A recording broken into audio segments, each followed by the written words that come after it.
Hi കൂട്ടുകാരെ, മധുരം തിന്നാൻ വല്ലാത്തൊരു പൂതി. പിന്നെ ഒട്ടും സമയം കളഞ്ഞില്ല.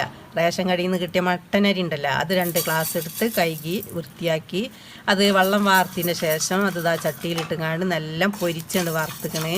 അപ്പോൾ അത് നമ്മൾ കണ്ട് മാറ്റി വെക്കുക. പിന്നെ ആ ചട്ടിക്ക് തന്നെ നമ്മളൊരു 10 റുപ്യേൻ്റെ ഒരു കടല വറുത്തത് കിട്ടിനി. അപ്പോൾ അതും ഇട്ട് കൊടുത്ത് കുറച്ച് മിക്സറിന് മാറ്റി വെച്ച കടല ഉണ്ടേനി, അതും 2 ഏലക്കായും കൂട്ടിങ്ങാണ്ടുണ്ട് വറുത്ത്. അപ്പോൾ അതൊക്കെ ചൂടാറിയതിന് ശേഷം അരിതാ മിക്സിൻ്റെ ജാറിലിട്ട് പൊടിച്ചിന്. ആ ജാറിൽ തന്നെ ആ കടലിയുണ്ട് വറുത്തത് പൊടിച്ച് പിന്നെ അതാ ഒരു കൂര് തേങ്ങ കൊത്തിപ്പൊളിച്ച് പീസാക്കി അതും നമ്മൾ ഇതിലിട്ടുങ്ങാണ്ട് അതുകൊണ്ട് പൊടിച്ചെടുക്കുക. അങ്ങനെ പിന്നെ നമ്മൾ ചക്കര ഉരുക്കുക, നല്ല പനഞ്ചക്കര ഉരുക്കിയത് ആ ചെറു ചൂടോടുക്കെ തീക്കണ്ട് ഒഴിച്ച് കൊടുക്കുക. അരിച്ചിങ്ങാണ്ട് എന്നിട്ട് നല്ല ബൗളാക്കിങ്ങാണ്ട് നമുക്കുണ്ട് ഉരുട്ടിയെടുക്കുക. അപ്പോൾ ഇഷ്ടപ്പെട്ടാൽ ലൈക്ക് ചെയ്യുക, സബ്സ്ക്രൈബ് ചെയ്ത് സപ്പോർട്ട് ചെയ്യാനും മറക്കല്ലേ. ഹാപ്പി ദിവാലി.